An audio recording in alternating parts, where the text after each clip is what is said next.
Shalom, renungan malam seiman yang ditulis oleh Dr. Kathleen Liwijaya Kuntaraf dan Pendeta Dr. Jonathan Kuntaraf berjudul Bertambahnya Orang Jahat.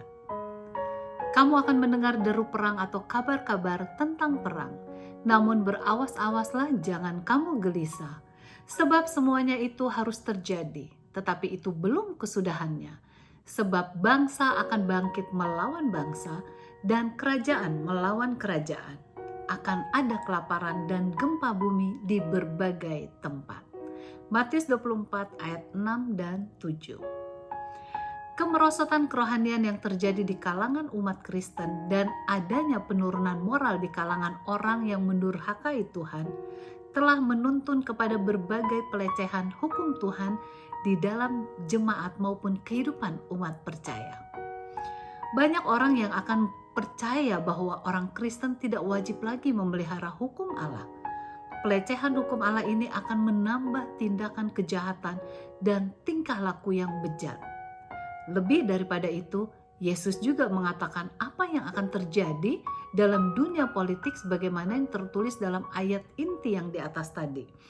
Bahwa bangsa akan bangkit melawan bangsa dan kerajaan melawan kerajaan.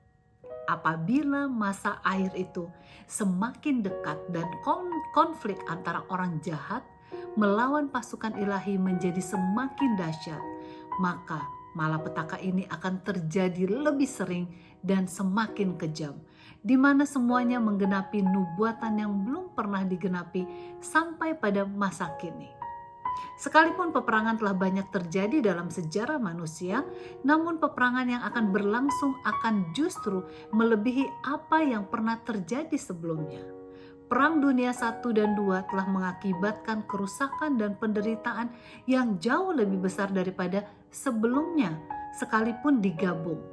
Lebih dari 180 juta orang yang mati pada akibat perang pada abad yang ke-20. Satu hal yang mengerikan. Banyak orang yang melihat kemungkinan adanya perang lain yang melibatkan seluruh dunia. Perang Dunia II bukanlah suatu perang yang menghancurkan sama sekali. Sejak Perang Dunia II berakhir, tidak kurang dari 140 buah konflik bersenjata telah terjadi dengan menggunakan senjata konvensional yang menewaskan lebih dari 10 juta orang. Kita mendengar peperangan suku seperti yang terjadi di Rwanda yang menewaskan 900.000 orang. Kita juga mendengar tentang peperangan terorisme yang bisa terjadi di mana-mana.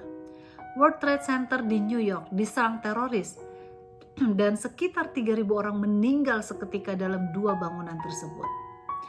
Oleh sebab keserakan manusia, apakah secara pribadi maupun secara suku ataupun secara bangsa, maka terjadilah berbagai malapetaka yang menyebabkan kematian manusia. Sangat disesalkan. Manusia menjadi korban dan menimbulkan penderitaan dan kesedihan kepada keluarga maupun masyarakat. Bila kita melihat semua ini, kita diingatkan bahwa ini adalah salah satu tanda yang diberikan Yesus, di mana Ia akan datang segera. Marilah kita bersedia untuk menyambutnya dengan penuh sukacita. Tuhan Yesus memberkati.